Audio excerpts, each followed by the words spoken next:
At the beginning of the story, we see a scene in Russia, set in 1941. A German tank is shown with several soldiers inside. They arrive at a snowy mountain and stop their vehicle. Then their general comes out and tells his soldiers, "Bring those beasts outside." The soldiers then bring out a helpless husband and wife. The general says to them, "If you want to stay alive, you need to act like Hitler." Reluctantly, they perform the act, which makes the other soldiers laugh and enjoy themselves. After a while, the general becomes angry because he didn't want to see this. He wanted something else, so he orders his soldiers, "Kill them." Just as the soldiers are about to execute them, someone suddenly shoots the general. The soldiers panic and start hiding. However, the sniper kills all the soldiers one by one and quickly eliminates them all. The sniper then approaches the husband and wife. They thank him, but he ignores them and continues on his way. Next, we see another group of soldiers crossing a forest. The cold is severe and a snowstorm is raging, worsening their condition. They must reach their destination urgently or there could be serious consequences. As they move through the forest, they come across a man frozen in the snow, who seems to be dead. The soldier named Dead aims his gun at him and tells his comrade, "Search him, see if he has any weapons." Finding nothing, they take the man with them and reunite with the rest of their group. However, they remain suspicious of the man since they don't know who he is. They think he might be a ghost because their army believes in ghosts. When the rest of the soldiers see him, they ask, "Who is he?" Dead replies, "I don't know." The man is shivering from the cold, so they give him hot tea and talk about the days when it used to be warm here and life was easier. After a while, they resume their journey with the prisoner they have named Prisoner. One soldier tells Dead, "You should have killed that man, as we don't know who he is or what he might do." But the sergeant says, "We can't do anything right now." Soon after, one of their comrades, who is severely injured, becomes critically ill. They are carrying him forward, but after a short distance, they realize they are extremely exhausted. Therefore, the sergeant says, "We should rest for a bit." Meanwhile, they see many corpses and decide to keep moving. After a short distance, they reach the other side of the forest and start resting as it is now night. Due to the extreme cold, they light a fire to stay warm, but their injured comrade dies, causing all the soldiers to become disheartened. Next, we see the same scene where the Red Ghost initially killed the Germans. Now many German soldiers have arrived and are astonished by the corpses. They discuss among themselves who could have killed so many people. Then a soldier says, "Only one man could do this, and that is the Red Ghost." Their commander asks, "Who is he and where can he be found?" We then see that the prisoner is sitting with the other soldiers. Suddenly, he notices that the commander sitting next to him is asleep, so he hides the commander's gun and wakes him up. As soon as the commander wakes up, he starts looking for his gun and asks the prisoner, "Have you seen my gun?" The prisoner replies, "Yes, but you will have to give me a cigarette in exchange." The commander gives him a cigarette, and then the prisoner returns his gun. Upon receiving his gun, the commander says, "Don't do that again. If you need a cigarette, just ask for one." While this conversation is ongoing, the sergeant arrives and says, "Germans are coming, and they are spreading everywhere slowly, so we need to change our location." Everyone then starts moving forward. After a while, they come across an old-looking hut as if no one has been there for days. Nevertheless, they begin to check the hut to see if anyone is hiding inside. A woman, Vera, who is pregnant, is also with them. After thoroughly inspecting the hut, they believe there is no one there, so they invite everyone inside. Inside, they find a cup of tea. One of their comrades is about to drink the tea when another comrade comes and starts to take the tea from him, leading to a fight between the two. At the crucial moment, Dead arrives and separates them. Then another comrade gets up to eat, but Dead stops him and says, "You shouldn't eat this food. The Nazis have laid traps everywhere, and it might be poisoned, so I want you not to eat it." Everyone abandons the food. Now Vera also comes inside, shivering from the cold. She tells everyone, "I need warm clothes," so they start looking for clothes for her. Meanwhile, Dead goes outside with a comrade, and when they look behind the house, they see several corpses. They cover the corpses so no one can see them. On the other side, we see German soldiers searching everywhere for the Red Ghost. From a distance, they spot the same hut. Meanwhile, many Russians who are hungry decide to head towards the village to get food and supplies. However, the sergeant stays behind to protect Vera. After a while, The sergeant also goes outside. Vera then sees several German vehicles approaching. Terrified, she hides in a trunk. By this time, the German soldiers reach the hut but do not enter directly. They fear that Russian soldiers might be hiding inside. They order an inspection of the hut to check if anyone is inside. When they find no one, Braun and Klein go inside. Seeing the food, Braun asks, "Who put this food here?" Klein responds, "I did, but it's poisoned. So far, I've killed 4 Russians with this poison, and I hope it will kill more Russians."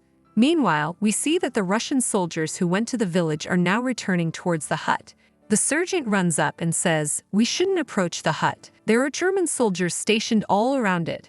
Hearing this, the Russian soldiers get angry and say, "You left Vera alone." On the other hand, German soldiers are playing with and petting a pig. Suddenly, Braun shoots the pig and kills it. He says, "Don't joke with my food." After that, he begins discussing the next steps with Klein, unaware that Vera is hiding in the trunk and overhearing everything. The Russian soldiers are now close and keeping an eye on the hut. They plan to get Vera out but realize they will need to kill all the German soldiers to do so. Meanwhile, Braun sits on top of the trunk where Vera is hiding. Vera struggles to keep herself composed and stifles any sound. The Russian soldiers plan to mimic the Red Ghost and start attacking the German soldiers from a distance, making the Germans believe that the Red Ghost is attacking them. We then see Braun talking with his companions about the Red Ghost. Suddenly, Braun becomes angry at his companions and says, "I'm your senior, but it feels like you don't regard me as one." At this moment, one of the soldiers hears Vera's voice and becomes suspicious. However, Braun, being very angry, throws the man out, and he can't reveal anything. We then see the Russians, who have now fully prepared their plan to fight like the Red Ghost. Ded explains how the Red Ghost attacks. He waits until the German soldiers are weak or unarmed. Then he strikes. Meanwhile, the rest of the soldiers are cooking food. When the food is ready, they send Gunther, whom Braun had scolded, inside with the food. As Gunther gives the food to Braun, he hears a noise from the trunk. The noise is coming from Vera, who is in pain and on the verge of delivering her baby. Gunther becomes suspicious, goes to the trunk, and opens it to find Vera. Vera pleads with him not to tell anyone because she is pregnant. Seeing her delicate condition, Gunther feels pity for her and closes the trunk again. However, Braun, noticing Gunther's expression, realizes something is inside the trunk. He opens it and sees Vera. They then pull Vera out, and Braun interrogates her about who she is and what she is doing there. Vera fabricates a story, and Gunther helps her by translating, saying, "This house belongs to her relatives." However, when they search the house again, they find a cap, which makes them realize that Vera is a Russian soldier. Braun becomes furious and tells Klein, "This woman has lied to us, torture her." After saying this, he leaves. Shortly after, Vera emerges outside, her face covered in blood, indicating that Klein has tortured her badly. Klein then prepares to kill her and aims his gun at her. Vera says, "I'm not afraid for my life, I'm only afraid that my baby will also die." Gunther translates this for Klein. Klein realizes that Gunther also wants to save Vera, so he angrily hands the gun to Gunther and says, "You have only 2 minutes. In those 2 minutes, you must kill this woman." Before anything happens, the Russian soldiers attack the German companions and start killing them one by one. Most German soldiers are killed while they are sleeping, and those who are awake are also killed, but the loud music drowns out their cries. Meanwhile, Gunther realizes that if he doesn't kill Vera, he will be killed. So, he aims the gun at Vera and is about to pull the trigger when a bullet strikes him in the head. Everyone realizes that the Red Ghost has arrived. The German soldiers also realize they are under attack, but before they can react, the Red Ghost starts killing them one by one. The remaining Russian soldiers join in the attack. Meanwhile, Braun, who is bathing and unclothed, gets ready to fight. He directs the remaining soldiers on what to do, saying, "First, we need to distract the Russians." However, just as they are about to execute their plan, the Russian soldiers attack them again, and their plan fails. The Russians continue killing the German soldiers. Klein pretends to be dead and lies on the ground, while Braun finds women's clothes and escapes. The Russian soldiers realize that the German soldiers are not in the house. They enter and find a lot of food. Everyone starts eating when Vera begins to scream, saying that her baby could come at any moment. Meanwhile, the remaining German soldiers' vehicles are stuck, and they are trying to free them. Suddenly, they see a man dressed in women's clothing running towards them. They are about to shoot him, but their commander stops them. They realize that the man is none other than Braun. We then see Vera being helped to deliver her baby. The prisoner tries to assist Vera and gives her encouragement. He says, "Think about something else. If you think about the pain, it will hurt even more." After enduring a lot of pain, Vera gives birth to a boy. At that moment, the remaining German soldiers, fully prepared, come to attack. The Red Ghost, who was sleeping inside the house, suddenly wakes up and grabs his gun. He says, "I smell Germans. They are here, so I'm going." The others also pick up their guns and follow the Red Ghost. The German soldiers attack and burn most of the house. Vera and her baby are now with the prisoner, who is trying to sneak them out.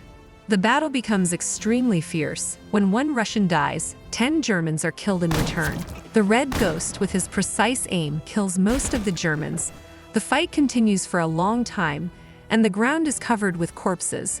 Braun, enraged, advances, killing everyone in his path.